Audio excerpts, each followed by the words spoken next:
दोस्तों हमारे पिछले वीडियो में हमने देखा था कि किस तरह से आप सेकंड हैंड गैजेट्स या डिवाइसेस खरीद सकते हो। आपको सेकंड हैंड या यूज्ड गैजेट या डिवाइस खरीदने से पहले किन किन चीज़ों का ख्याल रखना चाहिए, उन जनरल चीज़ों के बारे में हमने पिछले वीडियो में बात की थी। आज का ये वीडियो बेसिकली लैपटॉप्स के बारे में है कि लैपटॉप आप सेकेंड हैंड या यूज्ड खरीदना चाहते हो तो आपको किन किन चीज़ों का ख्याल रखना चाहिए, किन किन चेकलिस्ट को आपको फॉलो करना चाहिए, जिससे कि आपके लिए वो डील जो है वो एक प्रॉफिटेबल डील साबित हो सके। तो एक एक करके वो जो चेकलिस्ट है उसको हम डिस्कस करेंगे आज के इस वीडियो में। तो शुरू से लेकर एंड तक वीडियो जरूर देखिएगा। मेरा नाम है प्रतीक और आप देख रहे हैं आपका अपना चैनल यू गेट टेक। अगर आप चैनल पर नए आए हो तो चैनल को सब्सक्राइब कर सकते हो, साथ ही इस वीडियो को अभी से लाइक कर दीजिए क्योंकि इस वीडियो में आपको बहुत इंटरेस्टिंग चीज़ें जानने मिलेंगी सेकेंड हैंड लैपटॉप खरीदने के पहले की चेकलिस्ट के बारे में। तो चलिए एक एक करके उन चेकलिस्ट को डिस्कस करना शुरू करते हैं। तो दोस्तों जो पहली टिप है वो ये है कि अगर आप सेकेंड हैंड लैपटॉप खरीद रहे हो तो आपको उस लैपटॉप का कीबोर्ड और माउस पैड को अच्छी तरह से चेक कर लेना चाहिए। कई बार ऐसा होता है कि जब आप सेकेंड हैंड लैपटॉप खरीदते हो तो उसमें से कुछ कीज़ जो है वो वर्क नहीं करती। तो सिंपली आपको क्या करना है कि नोटपैड ओपन करना है, उसी लैपटॉप में एक एक करके सभी कीज़ प्रेस कर देनी है, जिससे कि आपको पता चले कि all the keys are properly workable और नॉट। इसके अलावा आपको शिफ्ट और कैप्स लॉक ऑन करके भी चेक कर लेना है। कई बार शिफ्ट कीज के ऊपर प्रेस करके जो रिजल्ट आता है वो डिफरेंट तरह का होता है, तो वो भी प्रॉपर्ली वर्क हो रहा है या नहीं वो भी आपको चेक कर लेना है। आता है माउस पैड के ऊपर। माउस पैड में आपको चेक कर लेना है कि राइट क्लिक, लेफ्ट क्लिक और जो माउस पैड का जो फिंगर पैड है वो प्रॉपर्ली वर्क कर रहा है या नहीं कर रहा है, जिससे कि आप बेसिकली अगर आपकी रिक्वायरमेंट नहीं भी है माउस पैड की फिर भी एक बार चेक ज़रूर कर लेना, जिससे कि आप उस लैपटॉप की डील को नेगोशिएट करने में, अपनी प्राइसिंग कम करवाने में फ़ायदा ले सको। दूसरी सावधानी जो आपको बरतनी है वो ये है कि लैपटॉप के जो हिंचिस है वो कहीं से डैमेज ना हो जाए। अब हिंचिस किसे कहते हैं? लैपटॉप जो फोल्ड होता है उसके जो हिंचिस होते हैं सेंटर में, वो कहीं से भी डैमेज नहीं होने चाहिए, क्योंकि अगर वो डैमेज होंगे तो आपका वो लैपटॉप लंबे समय तक नहीं चलेगा। साथ ही हिंचिस का रिपेयरिंग का जो एक्सपेंस होगा वो अराउंड 3000 तक आपको ले जा सकता है।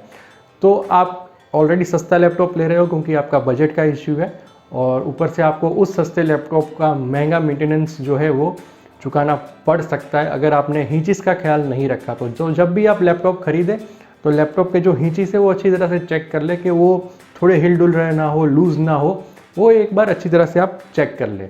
तीसरी सावधानी जो आपको बरतनी है वो ये है कि आपको स्क्रीन को अच्छे से चेक कर लेना है। ऐसे कई सारे सॉफ्टवेयर्स आपको मिल जाएंगे जिसको आप अगर अपने सिस्टम में रन करोगे तो वो आपको बता देंगे कि स्क्रीन में कहीं पे माइनर डैमेज है या नहीं। माइनर पिक्सल का भी डैमेज होगा तो भी वो आपको अच्छी तरह से बता ही देंगे। अगर इसके ऊपर आप सेपरेट वीडियो चाहते हो तो मुझे नीचे कमेंट करके ज़रूर बताना।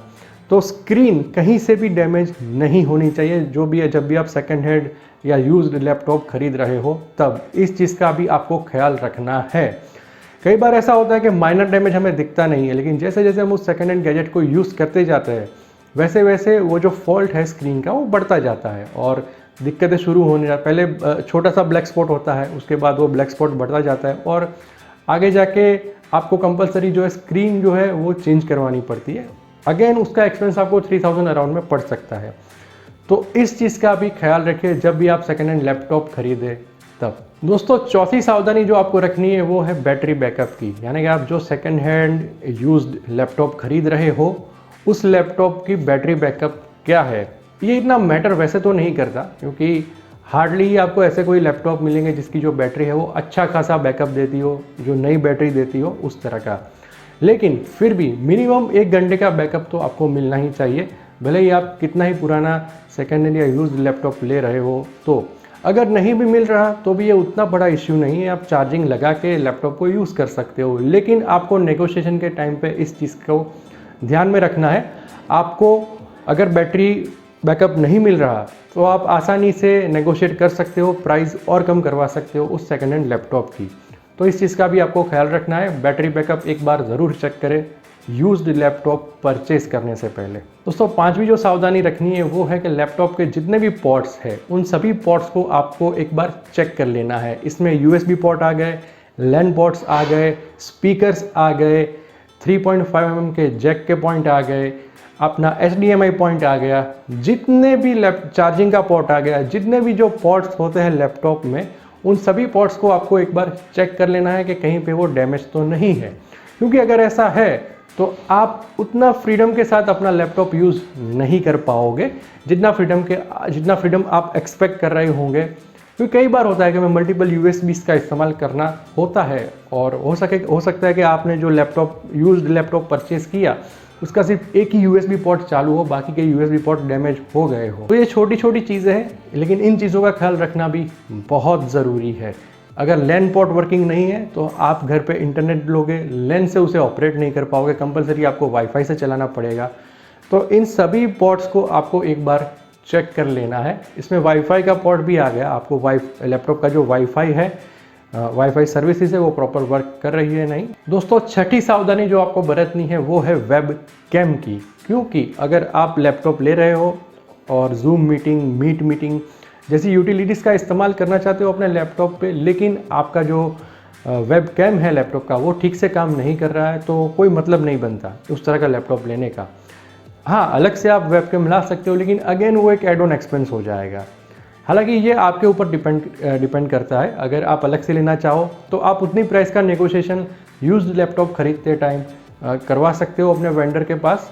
सो इस चीज़ का भी आपको ख्याल रखना है। वेबकैम भी कंपलसरी चेक करना बहुत ज़रूरी है। दोस्तों, सातवीं सावधानी जो मैंने अपने पिछले वीडियो में भी डिस्कस की थी वो थी कि आपको अपने लैपटॉप में, जो भी लैपटॉप आप परचेस कर रहे हो, उसमें अर्लियर डैमेजेस या रिपेयरिंग के कोई इश्यूज़ है या नहीं, उसको मेक श्योर कर लेना है, ताकि आगे जाके आपको और ज़्यादा दिक्कत ना आए। अगर कोई डैमेजेस है तो उसी टाइम पे या तो आपको डिसीजन लेना है लैपटॉप लेने का या ना लेने का तो कितना नेगोशिएट करना है उस बात का डिसीजन लेना है।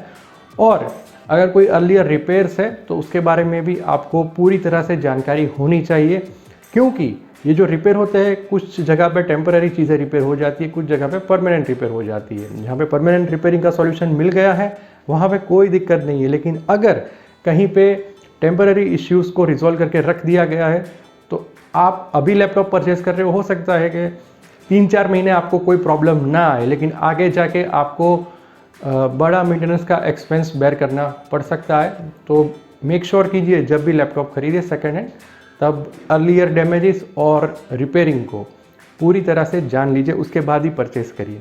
दोस्तों, 8वीं सावधानी आपको बरतनी है वो है SSD और HDD के बारे में।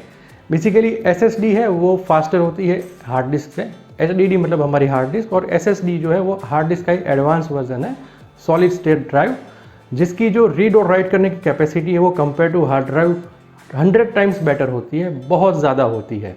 तो अगर आपको एक SSD वाला लैपटॉप मिल रहा है, भले ही उसकी SSD की साइज़ जो है वो कम है, हो सकता है 120 GB हो या 240 GB हो, और दूसरी तरफ आपको एक ऐसा लैपटॉप मिल रहा है जिसमें 500 GB की हार्ड डिस्क हो, तो अगर मेरी आप राय लोगे तो मैं आपको सजेस्ट करूँगा कि आपको SSD वाला लैपटॉप ही खरीदना चाहिए, क्योंकि वो आपको बहुत ही फास्ट परफॉर्मेंस देगा, अनबिलीवेबल परफॉर्मेंस आपको मिलेगा। खास तौर पे जब आप बड़ी साइज़ की फाइल्स को प्रोसेस कर रहे होंगे, जैसे कि फोटोशॉप की फाइल्स हो गई, एक्सेल की हैवी फाइल्स हो गई, इवन अगर आप विंडोज़ 10 इंस्टॉल करोगे जब SSD वाले लैपटॉप में, तो विद इन 15 मिनट्स आपका विंडोज़ इंस्टॉल हो जाएगा। और अगर आप वही चीज़ HDD वाले यानी कि हार्ड डिस्क वाले लैपटॉप में करोगे तो आपका आसानी से 1 घंटा उसमें चला जाएगा। तो आप उससे अंदाज़ा लगा सकते हो कि SSD कितनी पावरफुल है कंपेयर टू HDD से। अगर आपको SSD और हार्ड डिस्क के बीच में पूरा कंपैरिजन वीडियो चाहिए तो मुझे नीचे कमेंट करके ज़रूर बताना, मैं उसके ऊपर भी एक अलग वीडियो लेके ज़रूर आऊँगा। दोस्तों, अब बात करते हैं प्रोसेसर और रैम के बारे में। जी हाँ, जो कि बहुत ही इंपॉर्टेंट होता है जब भी आप लैपटॉप खरीदें तब, क्योंकि स्पीड जो है वो रैम, प्रोसेसर, SSD और हार्ड डिस्क इन चीज़ों पर ही डिपेंडेंट होती है। SSD और हार्ड डिस्क के बारे में जो भी डिफरेंस था वो मैंने आपके साथ शेयर कर दिया। अब हम बात करेंगे प्रोसेसर और रैम के बारे में। जनरली जब भी आप सेकेंड हैंड लैपटॉप खरीदो तो आपका पर्पस क्लियर होना चाहिए कि आप क्यों खरीद रहे हो। या तो आपको प्रोफेशनल वर्क करना है या आपको लर्निंग करना है। अगर लर्निंग करना है तो आप Core 2 Duo से लेकर Core i3 तक के सेकेंड हैंड लैपटॉप परचेस कर सकते हो, कोई प्रॉब्लम नहीं है। C2D से Core i3 तक के जो भी यूज्ड लैपटॉप होंगे अराउंड 4 GB या 8 GB रैम के साथ, वो आपको 10,000 से 12,000 तक मिल जाएंगे। और C2D लैपटॉप के प्राइस तो और कम होंगे, वो आपको अराउंड 8,000 तक भी मिल जाएंगे। तो ये मैंने आपको प्रोसेसर और रैम के साथ आपको एक प्राइस बता दी Core i3 और C2D लैपटॉप्स के बारे में, अगर आप यूज्ड खरीदना चाहते हो तो। अब हम बात करेंगे Core i5 के बारे में और Core i7 के बारे में। जनरली Core i5 की जो सेकेंड जनरेशन होती है, वहाँ से लेके थर्ड, फोर्थ, फिफ्थ जनरेशन तक तो आपको लैपटॉप आसानी से 12,000 से लेके 22-23 हज़ार तक मिल ही जाएंगे, कोई प्रॉब्लम नहीं आएगी। और वो लैपटॉप आपको इतना अच्छा परफॉर्मेंस देंगे जो कि नया Core i3 लैपटॉप भी नहीं दे पाएगा। ये मैंने पर्सनल एक्सपीरियंस किया जब मैंने second hand Core i5 laptop second generation का परचेज़ किया।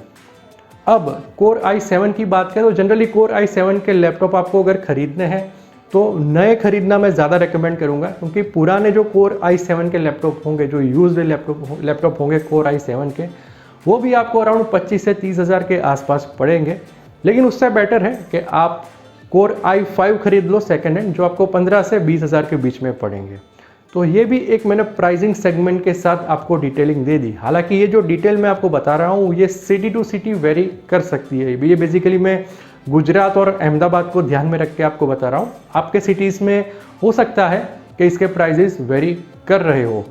हमारे आने वाली इस जो सीरीज़ है, जहाँ पे हम सेकंड हैंड या यूज्ड गैजेट्स को किस तरह से ख़रीदा जाता है, किन किन प्रकार की सावधानी रखी जाती है, इसमें मैं आपको आगे जाके कहाँ से आप सेकंड हैंड और यूज्ड अच्छे गैजेट्स खरीद सकते हो, इस बारे में भी बताऊंगा।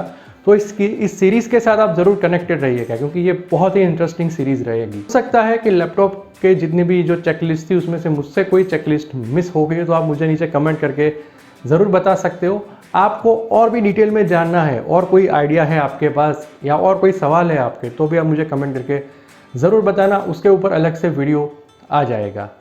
अगर आप एड नेटवर्क्स में इंटरेस्टेड हो, अपनी खुद की वेबसाइट को मोनेटाइज करना चाहते हो, गूगल एडसेंस के अलावा जितने भी ऑल्टरनेटिव्स हैं उनको ध्यान में रखते हुए, तो मैं आपको हमारी एड नेटवर्क की प्लेलिस्ट रेकमेंड करूंगा। जाइए और एक बार ज़रूर देखिए, उसमें मैंने 23 से भी ज़्यादा एड नेटवर्क्स को रिव्यू किया है, जो कि काफ़ी अमेजिंग